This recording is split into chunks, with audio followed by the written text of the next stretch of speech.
Okay, that PlayStation 5 reveal was not what I and many others had hoped. We had Herman Hulst, the head of Worldwide Studios, to say, "Don't miss the deep dive into PS5 with Secret Agent Cerny, tomorrow 9 AM PST. Okay, sure, I won't miss it." And we also had Peter Dalton from Bluepoint, the studio behind the Shadow of the Colossus remake, for example, say, "Don't miss it, I know that I won't." And you could say that he was kind of hyping up their new big remake that they've been working on that is likely Demon's Souls. Well, no, it turned out that this was aimed at developers, going very in depth on all the bells and whistles of the PlayStation 5 and not in an exciting way like via images. It felt like a school presentation, and really that is fine if this was not the first stream that they would do about the PlayStation 5. We had CES in January that was more or less a refresh of the things we already discussed, and we finally saw the logo. And then 2 months later, the first thing we hear about the PlayStation 5 is this. If they had like this big, more mainstream reveal, then this would have been a nice extra presentation. But now everyone was waiting and hoping for more, and sadly this was not it. We still did learn some new interesting things though about the PlayStation 5. Some are exciting, some are less exciting, especially if you compare it to the Xbox Series X. So I want to do that in this video. A like on this video would of course be awesome, and let's go. Let's start with the SSD, one of the biggest focuses of this presentation. We of course already knew that this would make loading your games way faster, and this also means that fast travel in big open world games should now be really fast, like with a blink of an eye. Cerny talked about how in Spider-Man they used the subway rides to distract players from a loading screen, and how on the PlayStation 5 this will not be needed anymore. I did like those subway rides, so it's a shame that we will likely not see them in Spider-Man 2, but I will take an instant fast travel over that for sure. The SSD also means that installing patches will be way faster than before, where now every time you download an update on the PS4, the system has to make a new file that simply takes a lot of time. The PlayStation 5 will not have to do this anymore. So we can expect way faster install times for these new patches. So that's really great news, because these updates nowadays are really out of control in terms of how long they take to download and how much gigs they are. And those updates are of course mostly saved on the internal storage. And we now know how much the PlayStation 5 will have at launch. 825 gigabytes, so almost 1 terabyte. But they actually have a reason why they want to go for 825. Digital Foundry explains in their article, and I will leave a link to that in the video description, that the 825 gigabytes was the most optimal match for the 12-channel interface that they are using in the SSD. Basically meaning that since they made the SSD themselves, they could make everything work together as good as possible, and that is what they are doing. That's like a quick summary without getting too technical. But yeah, that custom-made SSD does have an impact on how we can extend the storage. Sony is letting us use SSDs from other companies, so at first, that sounds like great news. It will not be like a PS Vita situation where we could only use the overpriced memory cards from Sony. But going back to the PS5, Sony notes that right now there are no SSDs on the market that would work for the PlayStation 5. And that they will have a list, likely after launch, with the compatible SSDs that you can put in the PlayStation 5 to extend the storage.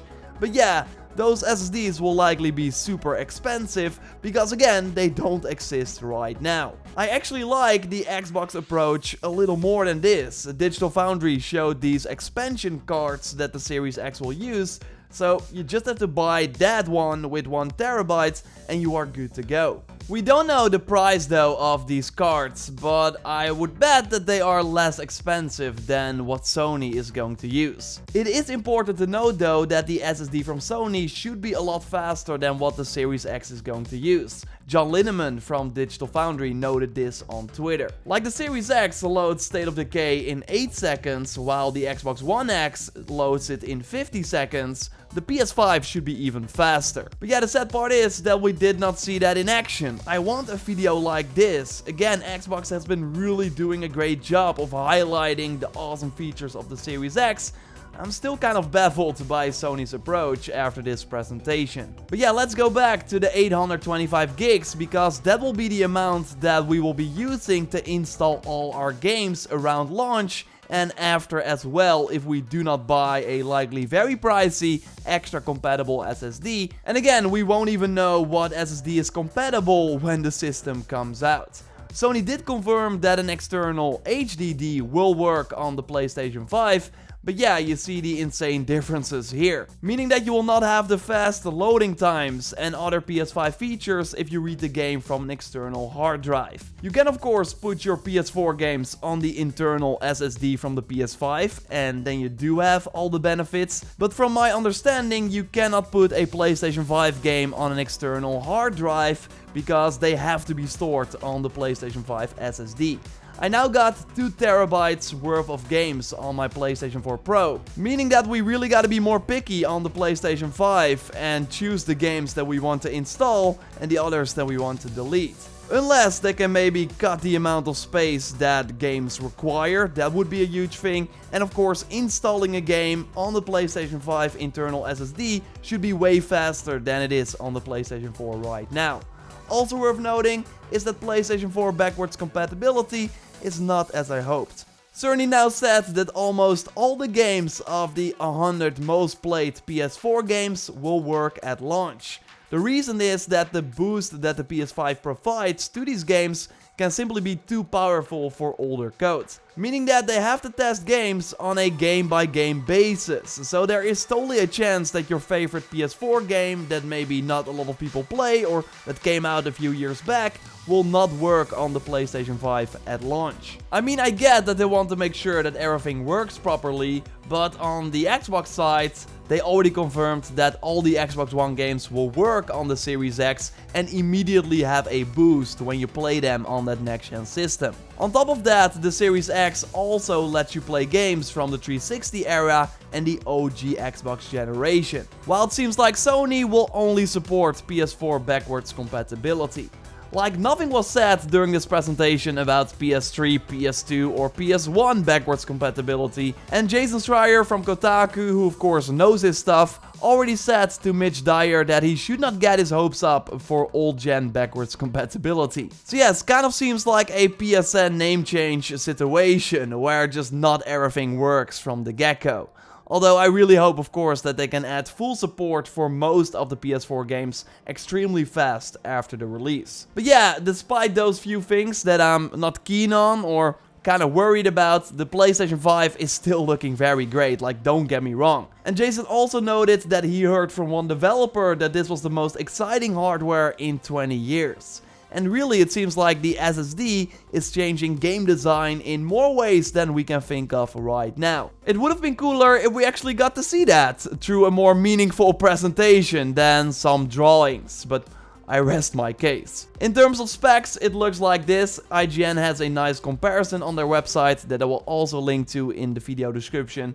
Both consoles have a 4K Blu-ray drive, so that's a first for a PlayStation console. And overall, the Xbox Series X is slightly outpacing the PS5 in terms of CPU, but also in terms of GPU. The PS5 has 10.28 teraflops and the Xbox Series X has 12 teraflops. But it was made clear many times during the Mark Cerny presentation and online as well that comparing teraflops doesn't really make sense, because there are way more things that determine the power of a console. So really, where the PlayStation 5 seems to be winning on paper is the data transfer speed being almost double that of the Series X. So you could say that while the Series X is more powerful, the PlayStation 5 is way faster. Another thing that the PS5 seems to focus on more than the Xbox Series X is 3D audio. Cerny used Dead Space as an example, because why not use a PS3 game?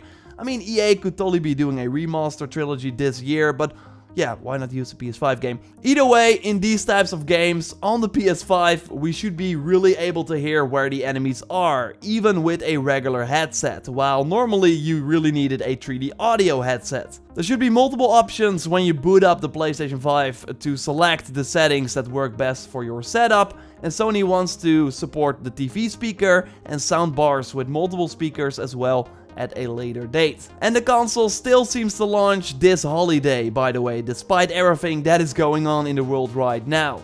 Of course, this can change daily, but now we're still looking at a holiday 2020 release. Let's hope they got more to show and share really soon. I mean, we got this very cool looking page from Microsoft about the Series X and the cool features that they can already show, while we really only got a PS5 logo and the specs at this point. In the end though, the console specs and features are interesting, but it will be all about the games. And Sony really proved this generation that they are steps ahead of Microsoft. And if they only announce Horizon 2, the Demon's Souls remake we already touched on, God of War 2, a new Spider-Man, then Microsoft can have the best console, but still, it would not really matter in the end. Still though, it looks like Microsoft knows what it's doing and has this really well thought out plan to roll out information about the Series X. While if you look at Sony, it seems like random, like what the heck are they doing? I still think they will reveal more before like June, before that E3 week that still seems to happen, where we get a lot of new next-gen game announcements. So are we looking at April, maybe May? When we know more, I will of course let you know here on the channel. So totally subscribe for everything on the PlayStation 5. Like this video to support the channel. And if you wanted to see that Mark Cerny presentation, strap in, it's a long one, then you can totally watch it by clicking on the screen with my reaction as well. Let me know what you think of the PS5, and I, by the way, also have a 2020 game giveaway in the pinned comment. So check that out if you want. For now, I will speak to you next time, and goodbye.